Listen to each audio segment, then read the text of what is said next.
করুণ সুর বাজছে লাভিভ শহরে। এ যেন স্বজন হারানোর বেদনারই করুণ আর্তনাদ। অ্যাম্বুলেন্সে নিয়ে যাওয়া হচ্ছে নিহত সেনা সদস্যদের মরদেহ। চলছে শেষকৃত্যের প্রস্তুতি। এ সময় রাস্তায় বেজে উঠে করুণ সুর।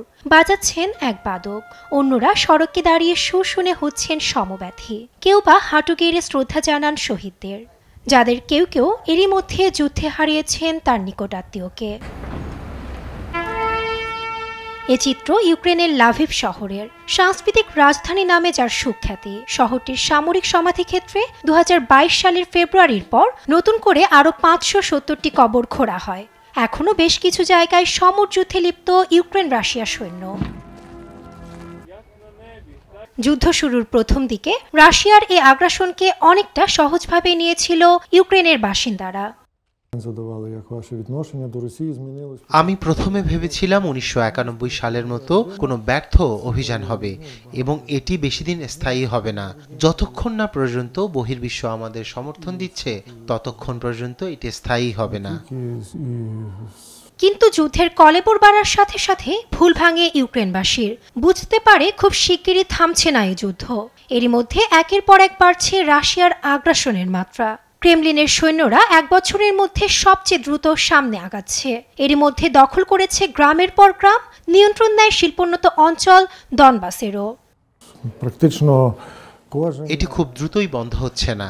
তারা সাময়িক যুদ্ধবিরতিতে যেতে পারে, কিন্তু আবার সবকিছু আমাদের সন্তান ও নাতি নাতনিদের ওপর পড়বে। এর সমাপ্তির জন্য আমাদের তাই করতে হবে যা পোল্যান্ড ও সব ইউরোপিয়ান দেশ করেছিল। তারা সামরিক জোট ন্যাটোর সদস্য হয়েছিল এবং এতে তারা নিশ্চয়তা পেয়েছিল।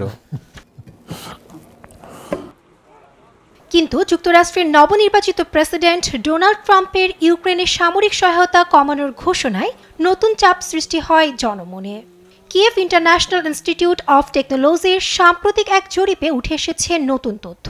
ইউক্রেনের 32% বাসিন্দাই শান্তির জন্য নিজেদের ভূখণ্ড রাশিয়ার হাতে ছেড়ে দিতে প্রস্তুত।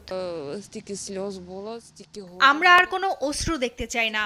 ইউক্রেনের মানুষ ছাড়া ইউক্রেন থাকবে না।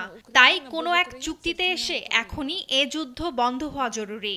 এমনকি যদি কিনা আমাদের কোনো ভূখণ্ড বিসর্জন দিতে হয়, এটাই ভালো হবে, কারণ আমরা আর কোনো মৃত্যু দেখতে চাই না। এখন পর্যন্ত যুদ্ধে মারা যায় ইউক্রেন রাশিয়ার বহু সৈন্য। নাসরিন আক্তার, নিউজ ডেস্ক, দেশ টিভি।